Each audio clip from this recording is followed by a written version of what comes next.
যশোরে বিএনপির ৩টি আসনে প্রার্থী বদল, ক্ষোভে ফুঁসছে নেতাকর্মীরা, কোথাও বিক্ষোভ। তাহলে কি এই কোন্দলেই সুবিধা পাবে জামাত?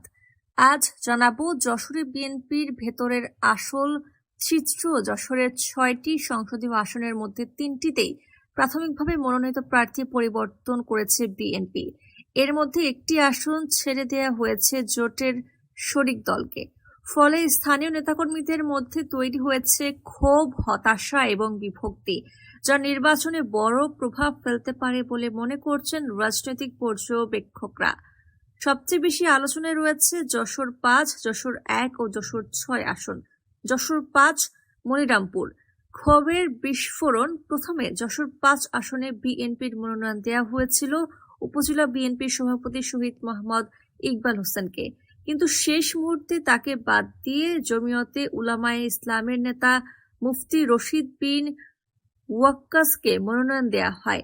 এরপরই মনিরামপুরে বিক্ষোভ মিছিল ও সমাবেশে ফেটে পড়ে বিএনপির নেতাকর্মীরা। জেলা বিএনপির একাধিক নেতা বলছেন, এই আসনে প্রায় ৮৪,০০০ সংখ্যালঘু ভোট রয়েছে, যা ইকবাল হোসেন টানতে পারতেন, কিন্তু শরিক দলের প্রার্থীর পক্ষে সেই ভোট পাওয়া কঠিন হবে। মনোনয়ন বঞ্চিত ইকবাল হোসেন জানিয়েছেন, তিনি কেন্দ্রীয় বিএনপির কাছে পুনর্বিবেচনার আবেদন করেছেন। যশোর ৬ কেশবপুর বিভক্ত সমর্থন। যশোর ৬ আসনে প্রথমে মনোনয়ন পান ছাত্রদলের সাবেক সভাপতি কাজী রওনকুল ইসলাম শ্রাবণ।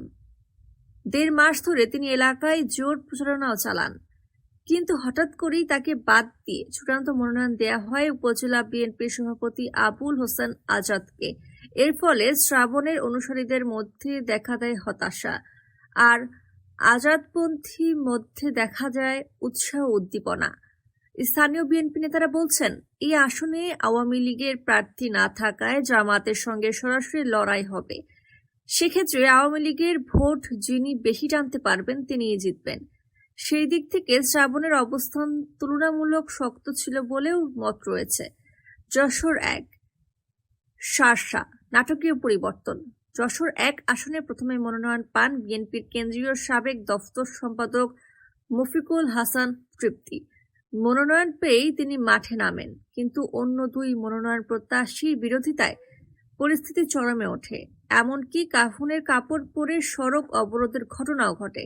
শেষ পর্যন্ত তৃপ্তিকে বাদ দিয়ে চূড়ান্ত মনোনয়ন দেওয়া হয় উপজেলা বিএনপির সাধারণ সম্পাদক নুরুজ্জামান লিটনকে।